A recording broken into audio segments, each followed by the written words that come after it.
Welcome to the BumbleKast. I'm your host, Ian Flynn, the Bumble King, and joining me as always is my Bumble co-host, Kyle, JCRB Kraus. Hello. Hello. What's up? How you doing?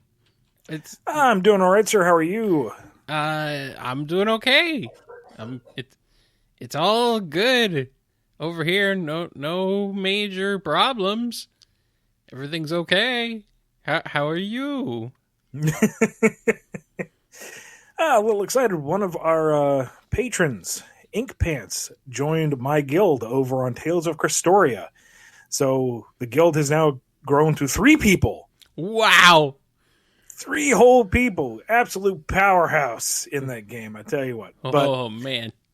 Seriously, if you are a fan of the Tales of series and you are playing Tales of Crestoria and you are not already in a larger and more prosperous guild, look up the Bumble Guild. We'd be happy to have you. We are super low key. Very low key. There's only 3 of you. I know some guilds try to go for, max numbers and raids and build and blah, blah, blah. It's like, throw some gold our way. You get something for donating to a guild every day. Might as well treat yourself. Yeah. We're not going to be too hard on it. It's like, where are your dues? It's like, play the game. Have fun. Join me in my addiction. But enough about us. Let's talk about you. Yes, you, the lovely listener who sends us questions that we may answer. Ooh. If you want your question answered on the show, email us at BumbleKast@yahoo.com. Tweet to us at BumbleKast. Send us $6. That's 2 coffees to Ko-fi, ko-fi.com/BumbleKast. Or if you're a patron, anywhere on the Patreon page or in the Q&A channel on the Discord. If you want your question answered sooner rather than later, become a priority queue person by becoming a $5 patron over at patreon.com/BumbleKast or send those 2 coffees our way. If this question that you want to ask us has already been answered on the FAQs on BumbleKing.com in a recent episode of the BumbleKast, or is some kind of in-depth question about what might have been in the old Archie Sonic comics, we are not going to address it for reasons we have covered for the past year. So please, help us help you so that we can help you, helping us to help you. Help us help you. Help the BumbleKast. Indeed. Yes, because your questions very much help us. Because without the questions, there really wouldn't be a show. Not really.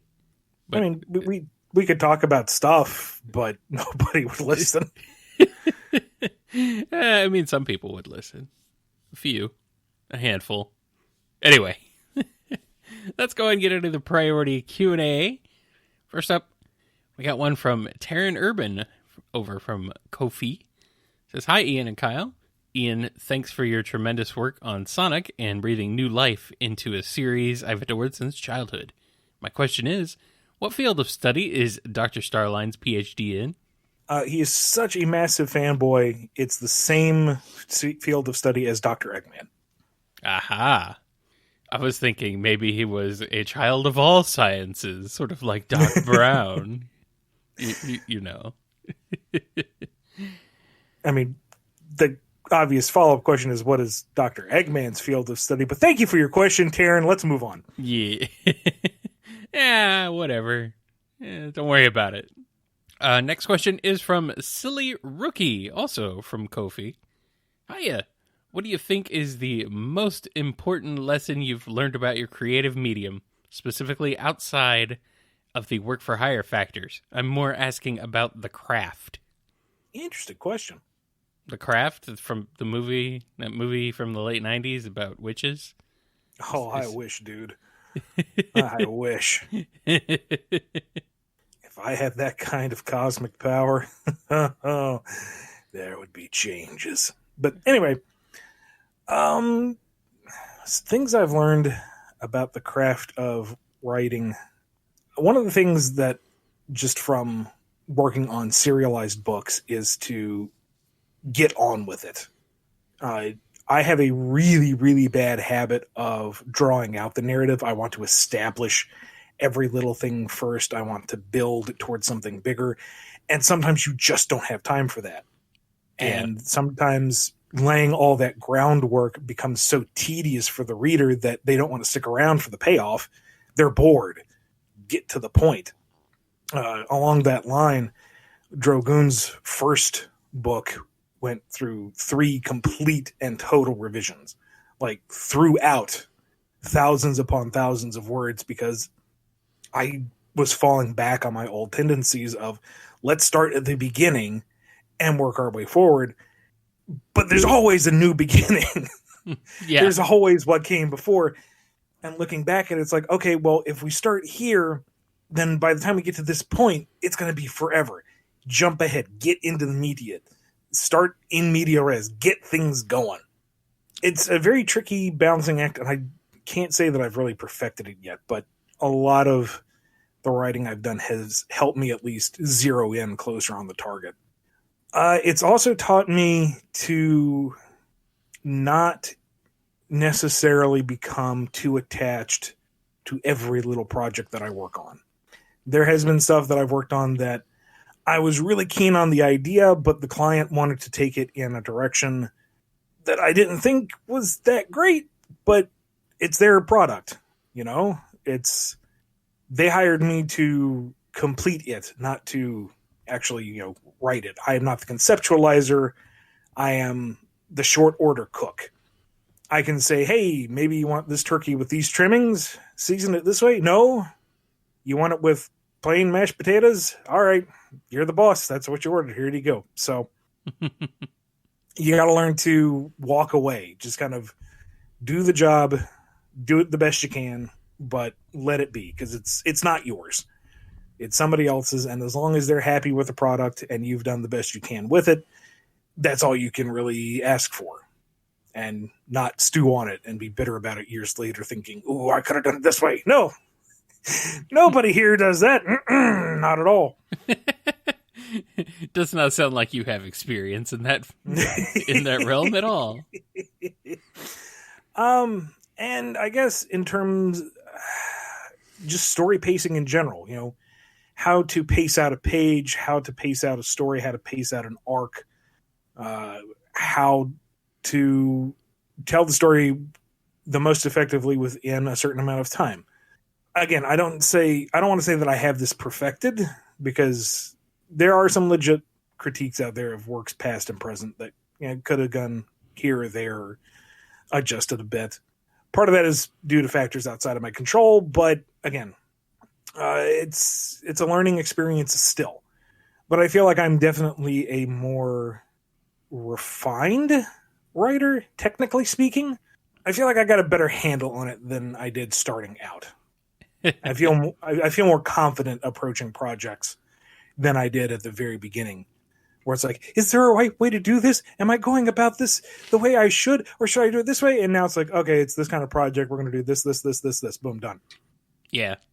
Well, I mean, that's what over 10 plus years experience will do, I suppose. Mm-hmm. I suppose.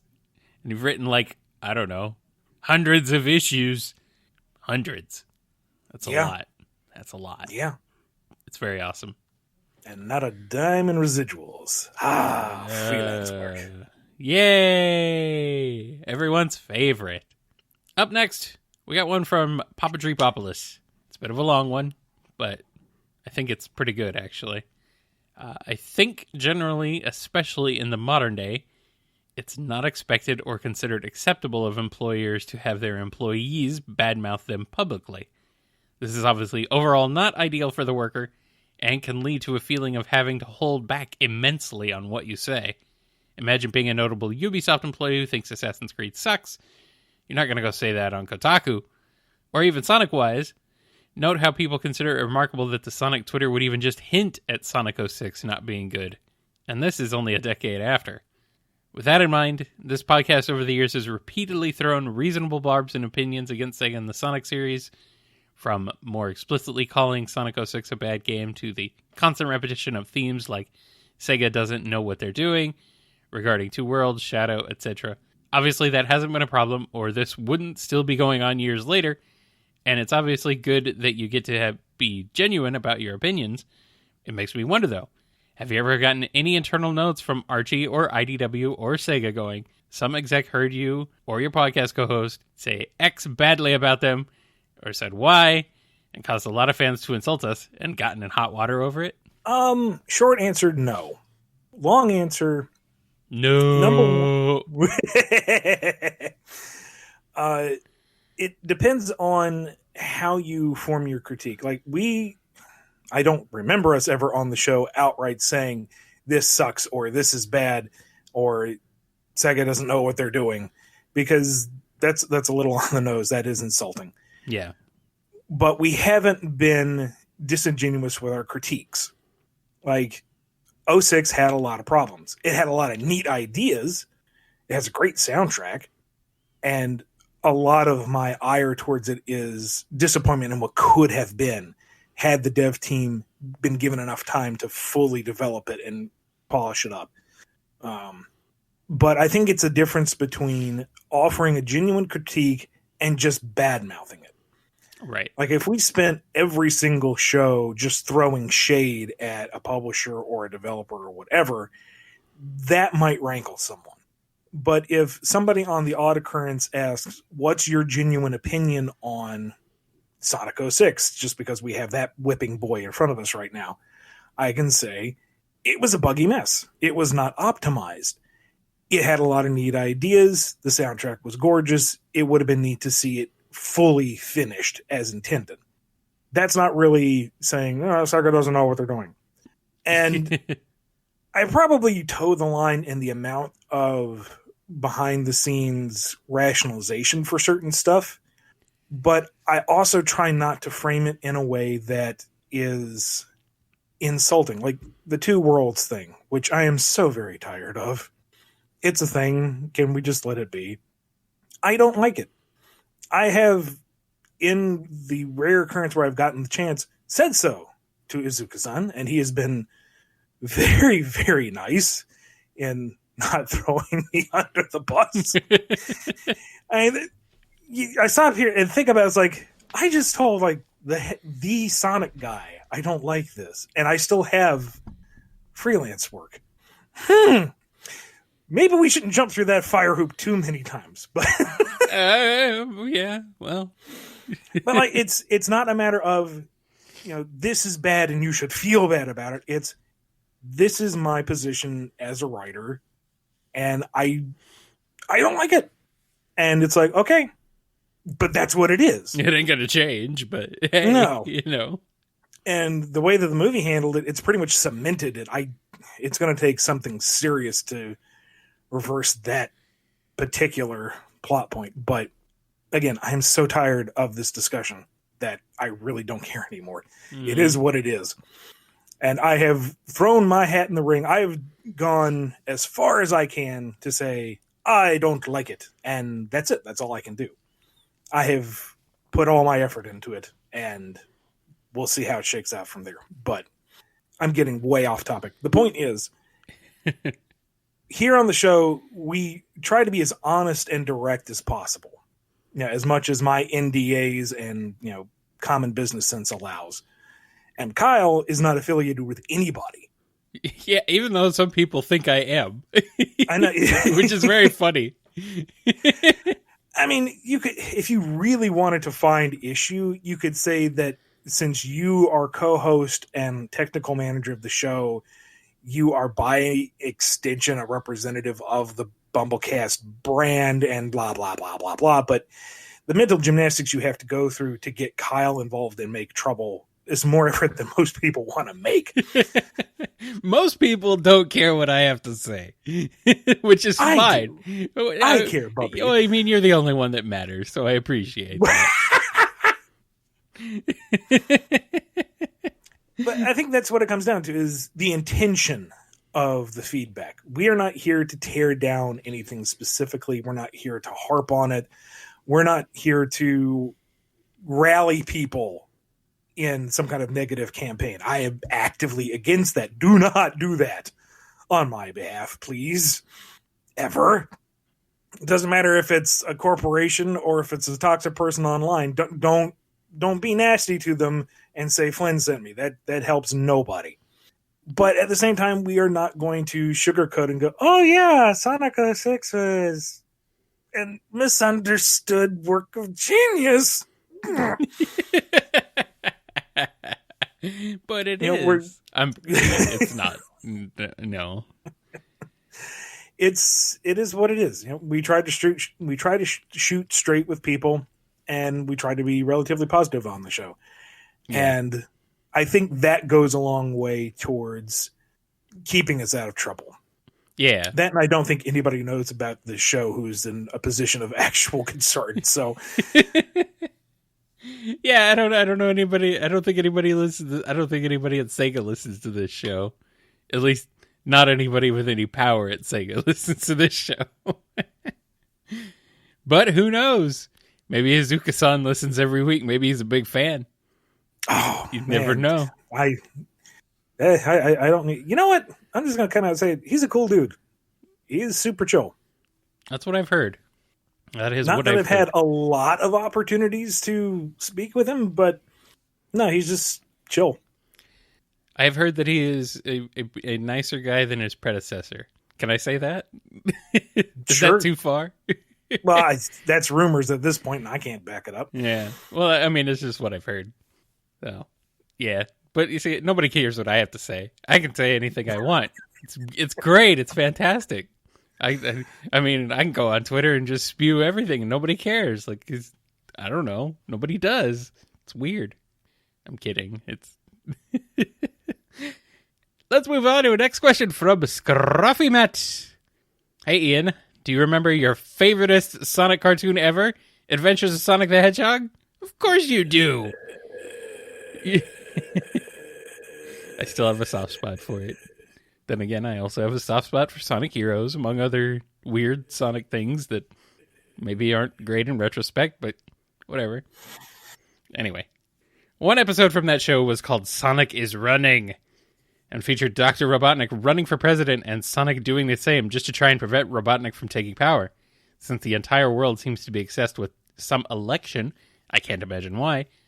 What do the two of you think presidential campaigns from the modern-day versions of Sonic and Eggman would be like?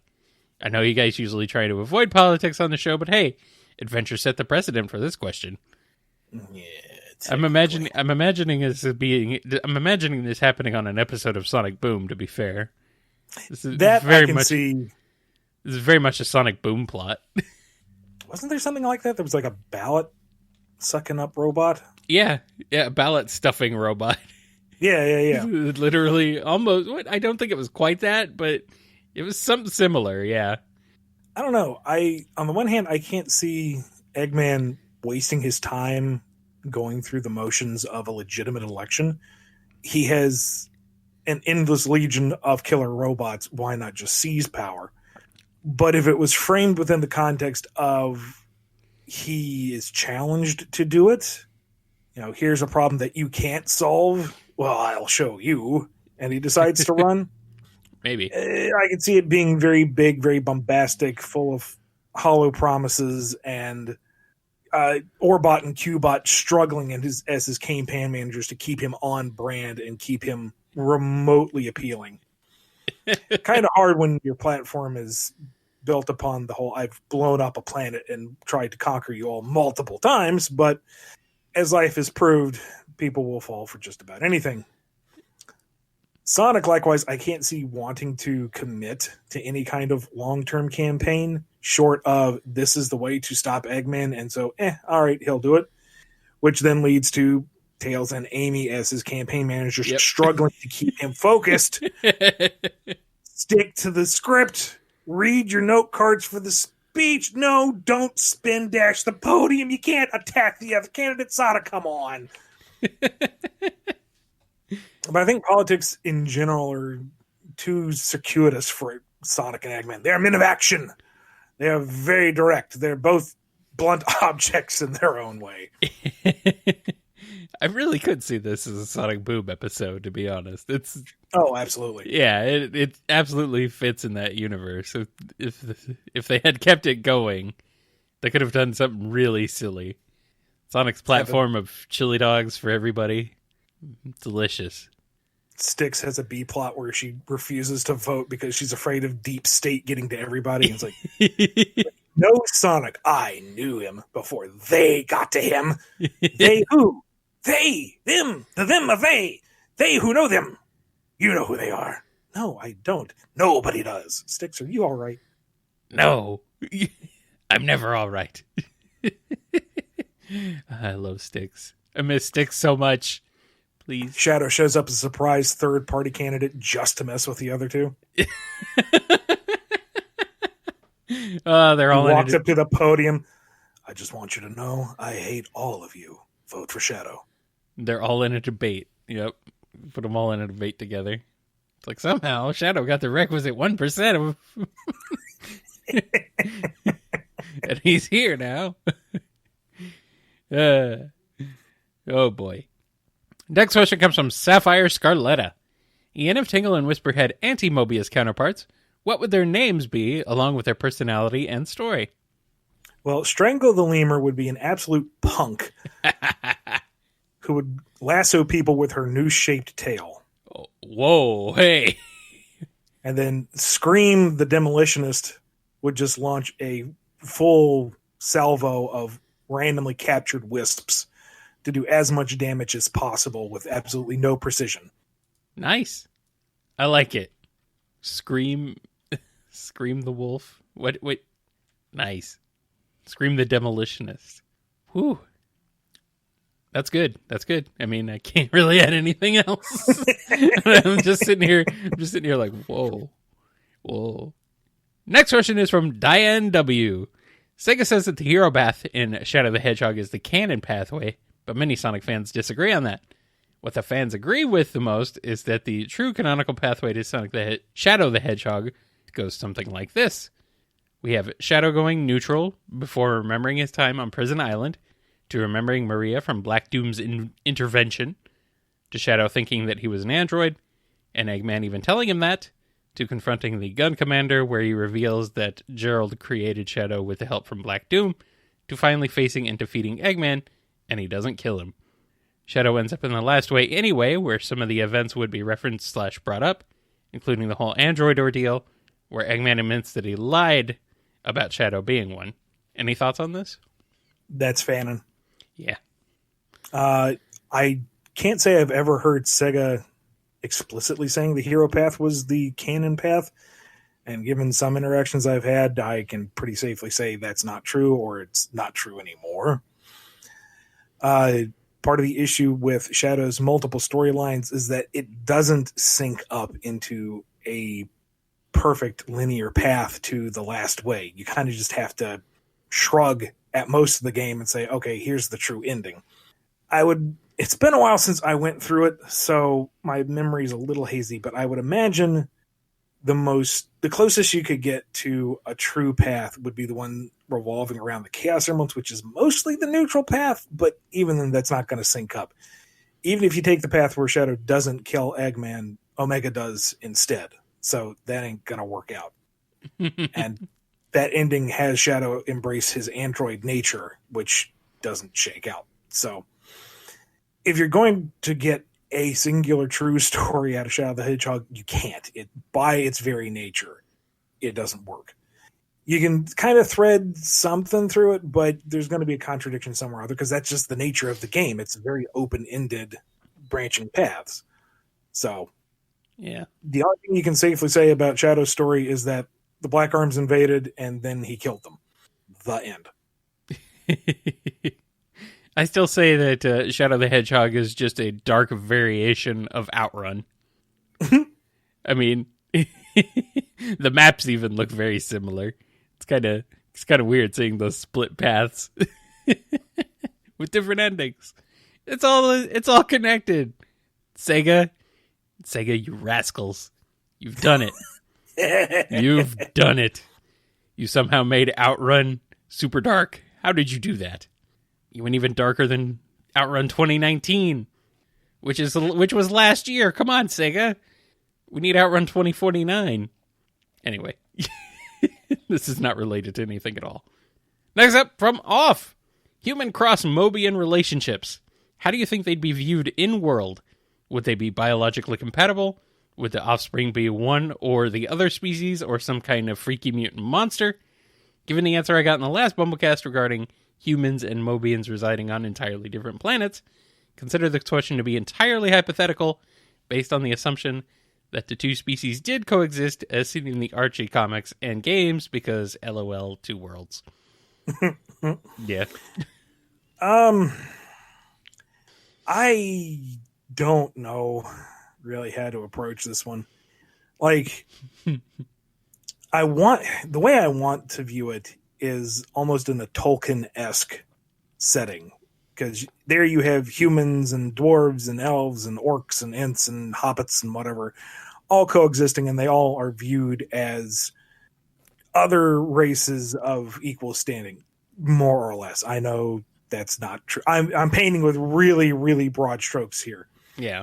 I sees a dwarf and doesn't think, oh, what's that animal? He says, oh, that's a dwarf. You know, that's the mentality I would want to apply to Sonic. They're generally considered all people. Yeah. For the most part, yeah. However, the issue is that the Mobians are animals. There is no working around that. They are not people with animal features. They are animals.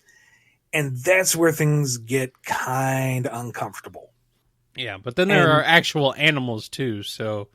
Yeah. Then things get... I mean, the debate is there. I remember this back when Iron Dominion was going on, about how Mobians are sapient individuals. They aren't animals insofar as any more than humans are animals.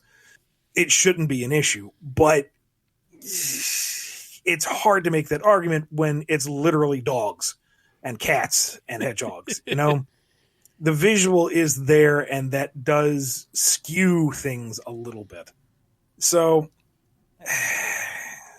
given how relaxed Mobian society seems to be, and how quickly human society seemed to adapt to the idea of otherworldly animal people coming to save them, I guess within the context of the modern universe, a cross-species relationship wouldn't turn too many heads. It might get kind of a from someone on the street, but I can't see it going any more than that, just because modern Sonic doesn't really tackle issues like racism very directly.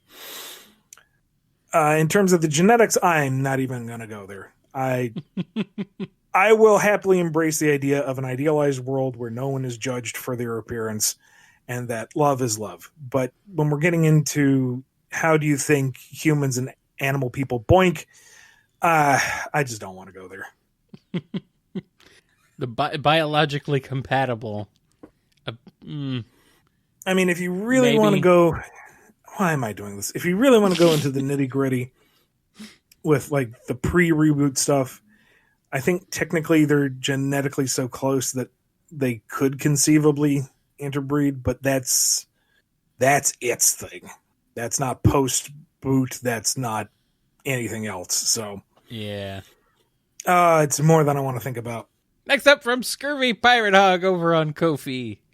In the Archie books, we got the Zonecops, Sonic, Zector, Zobotnik, etc.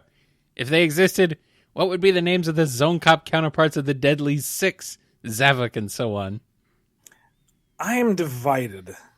I don't know whether I want it to add just another Z on the front, so it's Zavok. Yeah, I mean, that's funny. If I want to reverse the name, so it's like Kovaz and Aniz. And, well, Zaz would still be Zaz, I guess. Moams, I don't, or Moams. Or do I want to add like a Z-O for zone in front of it? So Zozavak or Zozina. I don't know. It's the naming convention was not created with them in mind. It wasn't really created with much of anything in mind, to be honest. And all the options that I can think of are borderline stupid but funny, so I can't really settle on which one I'd want to go with.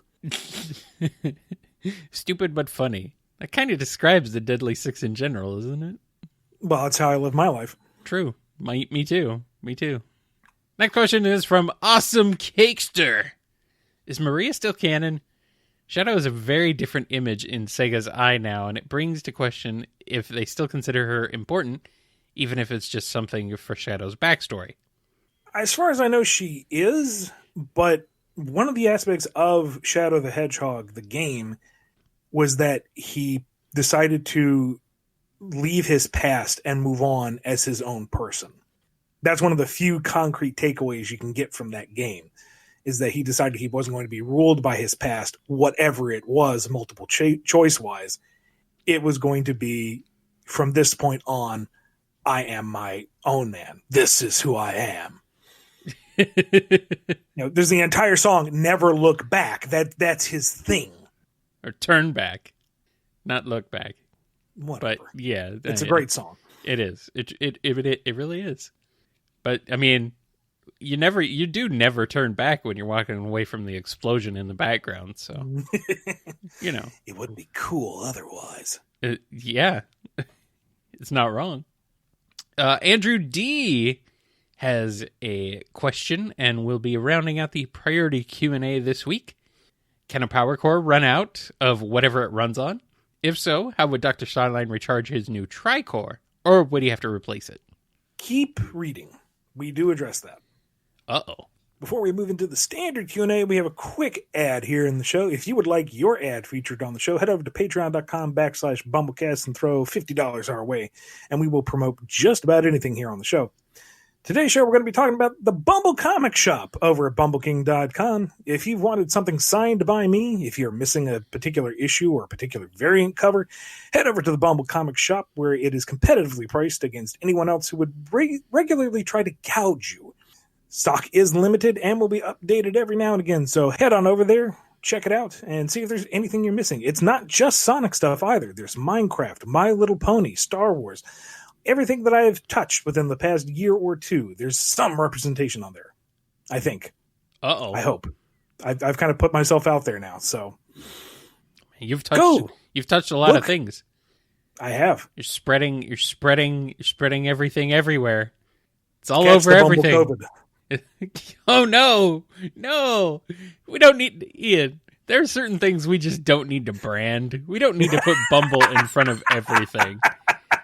Come on. We don't need to put Bumble in front of everything. It's just calm down. It's terrible marketing. What are you talking about? It'll be a viral sensation. That's the problem.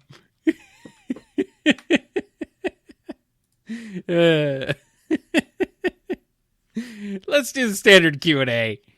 Let's do it to it. Red Scarf UK is starting us off. All the way back in Sonic Universe number 7 and 8, we saw the one and only appearance of the fusion of Tikal and Chaos, known as T-Chaos, who was being quarantined. No, not quarantined. No! By King Shadow and Queen Sally under Castle Mobius. However, the whole reason for the two being fused into one was never explained, and I'm wondering two things. What was the reason for them being fused into one being, if there was one, and how did the idea of T-Chaos come into being? With that sequence, I wanted to seed a bunch of scenarios to follow up with in the 30 years later, 25 years later future timeline. Joke's on me, we never got that chance. But the idea was that here are all these horrible things that happened because Sonic wasn't around to prevent them. And let's explore them at some point because retroactive continuity is fun in what-if future scenarios. And one of those was, let's take a scenario that's fairly familiar to Sonic fans, which is Tikal sacrificing herself to seal Chaos, and put a terrible spin on it. So it was Tikal tried to quell Chaos again for whatever reason, but instead of fusing inside the Master Emerald, they just fused into one so that her spirit was in control of his power, except it was not good for either of them. And thus it led to the nightmare scenario and the fun fight in the future storyline, and that's pretty much it. It was a thinly veiled rule of cool scenario. And it was pretty cool. Not gonna lie. Would have been neat to follow up on, though. Oh, well. Things change, PC the Unicorn is next with a question about IDW. In the IDW universe of Sonic, Does Knuckles ever ask people to look over the Master Emerald when he's away from it, similar to how he did in the Archie Sonic continuity? Seriously, without anyone on Angel Island, there's nothing preventing anyone from stealing the Master Emerald. Yeah, we ran into that a couple times within my first 2 arcs, and the official word right now is no. He will not trust anyone else to do his job for him. Well, that's dumb, and I don't like it. Liam B is next. There's a strange paradox with authors about how they can approach a character and make them a representation of their own viewing of the world, and somehow an entity that loves on their own, completely separate from the author with almost an independent existence. How do you approach this paradox? Not entirely sure if that counts as a paradox. Maybe a intrinsic contradiction in that the author's creation of the character is reflective of their own views, but ideally the character is an independent entity with its own agency within the story. Yeah. But that is something of a fallacy, given that everything that the character does is up to the whim of the creator. And even at the best case scenario, you can't do something wholly impartially, because everything that you create is somehow informed by your worldview and experiences. Like, I could try my best to create a character that is 100% the antithesis of what I value and look for, and try to place them in a scenario that was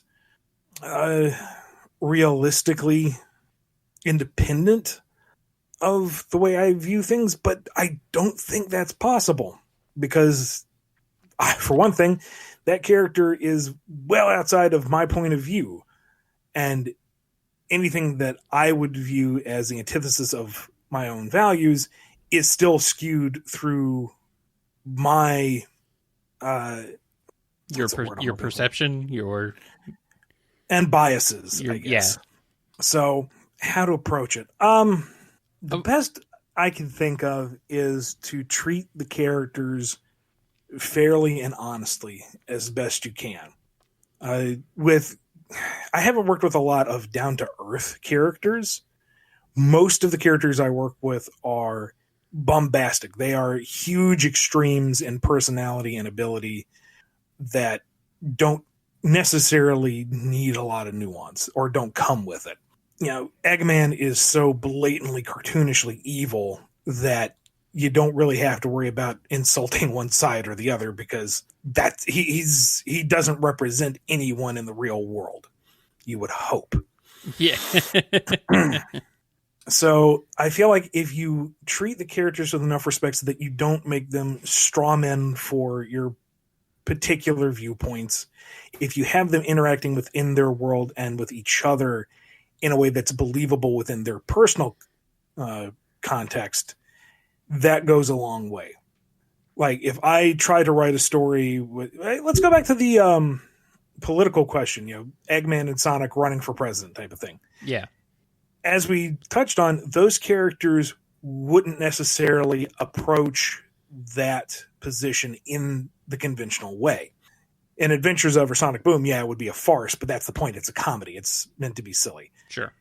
Within the modern universe, within their context, they wouldn't approach that in that way, either of them. That's just not who they are. So that right there would be, if we were to write such a story, it would be kind of forcing the issue. Whereas if, I don't know, Eggman is attempting to, he's gone straight for a bit, or goodness gracious, Mr. Tinker is back and he's trying to run on a platform of reform and reconstruction, but all along it's a front because it's really Dr. Eggman using the guise of Dr. Eggman to deflect any concerns. That right there gets more into who the character is and how it works within that universe and the kind of duplicity that he is known for, because he's worn numerous hats and said, "Oh, I'm the king of racing. Nobody look below my fake beard." He's done that before, so that makes sense within that character. But ultimately, you're creating the illusion of free will and choice within these characters, because it is all by design. And there is some really crazy metatextual stuff you could get into there, but I don't want the show to run for 2 hours, and I'm probably not the most well-versed to speak on such a subject. So I don't even know if we've directly answered your question, Liam, but I hope we've at least kind of touched on it. Yeah, it's addressed the fringe. Yeah, it's interesting to think about. I've always kind of struggled with characters that have different views than I do, and things like that. It's a tough balancing act. Next up from the Imagine Breaker 1212, about the Sonic Encyclopedia on your part and Dark Horse. Will it have things like Stay Sonic, 06, Rivals, Spinball, Knuckles Chaotix, Chronicles, and the Martin Adams books? It takes place after Stay Sonic and in between 2 and 3. Will it explain the types and levels of parallel universes, time travel, and possibility from things like Rush, CD, and Shadow the Hedgehog? Will it include all the canon/express stuff and details that are in Sonic lore, or just the basic compilations to understand? It will reference stuff outside of the games where it can, where it's relevant, but don't look for like the choose your own adventure stuff or any of the specifically Western media that was spun out to do that interpretation of the canon, because that's not valid anymore. It's based centrally around the games, because that is what the backbone of Sonic is. And where we can, we will be making references and acknowledgments to what was born from that central through line. All right. And our next question is from Sergeant Bird. If the Freedom Fighters ever came back, whether that be in comics, games, or whatever, do you think it would be best to keep them together as a team or split them up as separate characters around the world? Like Rotor being a mechanic friend of Tails, Bunny being a hairdresser, etc. Also, would Bunny and Antoine still be married? Or would that all have to be undone because it happened in the Archie comics? In terms of how they should be represented, I think they work better as a unit. Yeah. Like, each one has their individual strengths, but I feel like they aren't quite as independent of each other as, say, Tangle or Whisper or Starline. Rough and Tumble as a unit. Mimic. They are all... The Freedom Fighters are kind of the Freedom Fighters. That is their core thing. Sally is maybe the one that could step out and do her own thing, question mark. But Antoine is not going to be able to hold his own. He's a foil character. Bunny is super cool in her own right, but she works best within the context of the team. Rotor, kind of the same way. He's cool, but what does he bring to the table that Tails doesn't already do? What dynamic does he bring to the narrative that is new and interesting? And they, as a unit, and how they interact and how they solve problems together as both teammates and a kind of surrogate family for each other, is where the real meat of the narrative is. And I think that's what the best approach would be, is to bring them together as a unit. Now, they don't necessarily have to appear all at once. It would be really neat to do like a team building thing where each one is introduced and then they all come together. But I feel like the Freedom Fighters, if they're brought in wholesale, need to be the Freedom Fighters. As for what comes with, I don't know. It's entirely up to Sega and what they deem is worth bringing over and what they have access to, and yada, yada, yada, yada. You gotta start with Bunny building her cybernetics in a cave with a box of scraps. We'll get the Freedom Fighter cinematic universe. I'm into it. You gotta individual plots for each one and then bring them all together in the end to save the world. There you go. They've already made the template for you. Thanks, Marvel. Darkness Rising 24 has a question. Hey Ian, will there ever be an arc that takes place in Silver's future? I'd love to see what he gets up to when he's not chilling in the past. Maybe. It's not happening in year 3, but it might at some point. Dun dun dun. Next question is from Real Sethery. When it comes to writing your projects, like Mega Man and Sonic Universe, for example, each story arc was 4 issues in total and managed to tell a complete story. As a fledgling comic writer myself, I ask, how do you accomplish this? What strategy do you use to make sure a story can begin and end with just 4 15 to 20 page parts? Very kind of you to say that they always worked, because some better than others. There's a lot of massaging going on to try and do it for a lot of it, I'm sure. But overall, first you have to look at, okay, so you have your 4 issues, which is a decent amount of time to tell a story that's 80 pages. We're just going to say that, 80 pages. Yeah. And you have to look at it look at it as each book is like an act structure. An act 1, an act 2, an act 3, an act 4. And the way I look at it is, what is the starting point and what is the end point? Where are my characters coming from, and where do I want them to be by the end of the story? That is geographically speaking, that's emotionally, where they are in terms of characters. What is the journey for each of them as they get through to the end? And then it's a matter of, okay, how do we pace this out? With serialized books like Universe and Mega Man, you want to, typically speaking, open with something big and eye-catching so that you grab the casual reader, and end on some kind of cliffhanger so that they are inclined to come back to the next issue. If you do this all the time, it gets a little repetitious, and some folks will feel strung along, or they see the formula and they get tired of it. I like mixing it up a bit. Others are more hard and fast, open big, end big. That's a debate for another day. But you're looking at each act to be structured in such a way that it will be self-contained while also rolling over into the next act. So your characters are starting here in part 1, and they're going to end over here in part 4. And you map out the beats of how they get there, the points on the map they have to hit to go from point A to point B. And you structure, okay, what are the biggest moments? What are the biggest points on the map? And that's where you should probably focus each individual story around. So if the characters have to reach the mountain peak and then descend into the valley and then cross the ocean, whatever trials and tribulations are to get to that mountain peak is probably your part 1.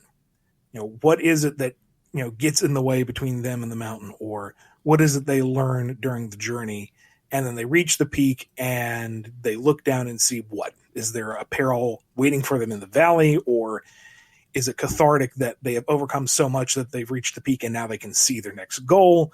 Is it a high note that you're ending on? Is it a low note? Is there something stalking them up the mountain? So they think, haha, we've gotten over the biggest hurdle and now we're on to part 2. But oh no, there's something coming up from behind. There's a million ways to do this. So before I go off on yet another long winding tangent, start off with your macro view and work your way down to the finer pieces. Look at what your overall story is. What are you going to accomplish in those 80 pages? Break down the primary points of interest in that story, and then break it down from there in terms of how much time are you going to devote to each one of those points, and how are you going to weave your narrative around it. This is very plot driven. It's not very character driven. But because you're limited in such a structure, I feel like a plot-driven narrative is the way to go, because a character-driven one is going to be a little harder to map out, at least in my experience. For me, I feel like if you have a solid plot line laid out, you can weave the characters around it so that their decisions to reach those points make sense. And that's the really tricky thing, is that if you need your character to go from point A to point B, but that character really wouldn't do that, and you have to find a reason to force them to rationalize that, then you need to go back and revise and go, okay, why are they doing this? Why is this character doing this at all? And recontextualize if you have to. Or you may just have to throw out point B and add in something different and approach it from a different direction. Nice. Well, there's one question left, and it's one for me. So weird. Writer Ford Zed says, I have a question for Kyle. Ah! What is your opinion about video game vinyls? Are there any soundtracks you would like to see get a vinyl record release? I think video game music on any physical media is really cool. As far as vinyl specifically, I mean, sure. People are clearly buying them. They're very popular. Like, vinyl is, like, huge again. It's kind of crazy. I think vinyl was better selling than CDs fairly recently, like last year or something. Yeah, something like that. It's been a resurgent format. So, and I think that's pretty cool. As far as soundtracks that I'd like to see get a vinyl record release, I don't have any specifically, because to be honest, I'm not a record collector, and I don't have many physical game soundtracks or anything. I have a few, but most of my stuff is all digital, which, you know, kind of makes it easier for what I do. But I do still think it's a really cool thing, and I would love to see more and more game soundtracks get the vinyl treatment. So I know it's a big thing, and there are some definitely very cool releases out there. I really like vinyl, specifically because of, like, it's good for displaying. Like, the size of the record gets you, like, a really big, basically like a poster of artwork that you can then display, like put on a wall or something. And so I see a lot of, like, record displays that people have created, and those are really cool too. So there might be a few soundtracks or other albums out there that I might want to pick up to do that with, but I don't think I would really necessarily listen to them that way, just because that's not my normal method, and I don't even have a player for vinyl anyway. So, but I still definitely really appreciate that, and I think it's really cool that that sort of physical media exists, and that people are willing to buy it. That's even the better thing. It's like people are actually clamoring for a lot of these releases to happen. So I remember back in, like, the early days, there were some of the early Mondo releases for, like, I think there was Castlevania was, like, one of their first ones. They were a bit rough around the edges. They weren't great releases. But as time has gone on, I think all of these companies have definitely refined their processes, and it's made it a lot more interesting. And there's lots of like, a lot of these albums also have, like, extra bonuses, like little inserts of interviews with original composers and stuff like that. There's also, like, some really cool insight and information in there that we otherwise might have never seen. So yeah, I'm into it. I like it. And that's it for this edition of the Bumblecast. Indeed. Before we go, we're going to give a big shout out to all the patrons who continue to make this show possible. Big thank you to Daniel H., Alex P., James K., John B., Jennifer R., Samuel P., Sam Cybercat, Robotnik Hogan, Mike B., Justin G., Torchbound, Koopling Crew 128, Dois Diz Din, Diane W., Scruffymatt, Chris A., Andrew D., John M., Don B., Yami M., Lee H. K., Lisa M., Chevelle, Sally String, Takaro, David M., Justin S., Lucha Cat, Sony, Blue Title Gamer, Overthinking Films, Tick Tick, Final Neil, Papdripopolous, Invade Turbo Tunis, Digama F. Wow, Off, Nani, Jonathan D., Jennifer R., PC the Unicorn, Preston M., Rachel W., Godzilla, Chaos Universe, Sonic Legacy, Owen B.D., Piggy Bank, Daniel D., J. Frost, Somewhat Gooey, William D., Hedgewolf 23, and Sapphire Scarletta. Ooh, thank you, everybody. Some new names in there. Welcome aboard. Some classic names in there. Thanks for sticking with us. Where can the people find you on the internet, Ian? Head over to Twitter at IanFlynnBKC, my personal website, BumbleKing.com, or my web series, Drogoon.com, which just started with its regular updates once again. Kyle, what about you? You can stalk me on Twitter over at KyleJCRB. You can also head on over to KNGI.org, which is the home of the KNGI network. We can check out other KNGI podcasts, such as my other show, Nitro Game Injection. You can listen to that one streaming live on Fridays at 8 p.m. Eastern Time, or you can find it in the archives over at kngi.org. It's all there, and it's all about, hey, video game music. What a coincidence. Follow the show on Twitter at BumbleKast. Contact us at BumbleKast@yahoo.com and listen to us on Apple Podcasts, YouTube Music, Spotify, Amazon Music, Audible, our YouTube channel, and KNGI.org. Don't forget to also check out the Bumble Store, shop.spreadshirt.com/BumbleStore. You can get some Bumble gear.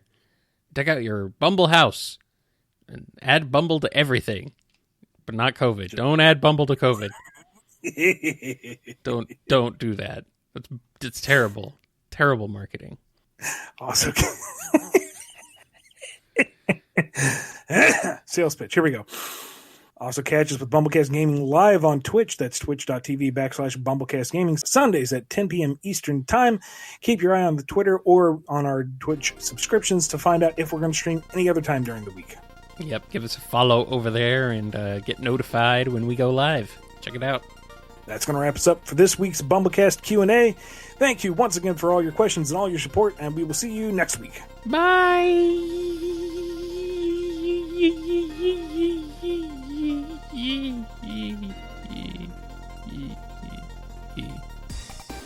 It's over!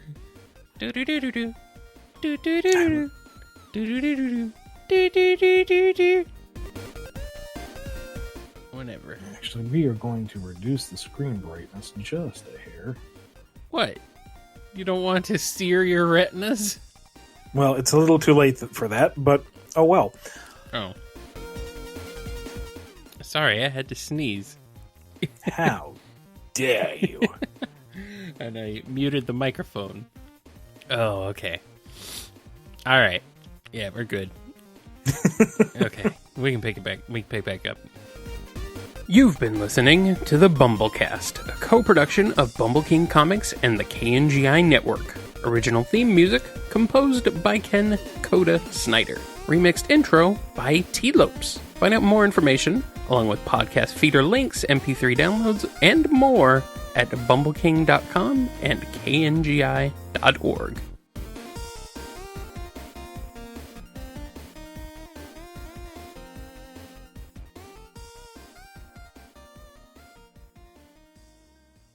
What is life but a constant struggle against the inexorable march towards entropy? What is life outside of the constant cleaning of a bathroom? We'll go with that. Constantly cleaning the bathroom of life. Sounds gross. One way or the other, you're dealing with somebody. Pretty much. Oh no, did I say a swear on the BumbleKast? We're not on the BumbleKast yet. Wouldn't be the first time, anyway.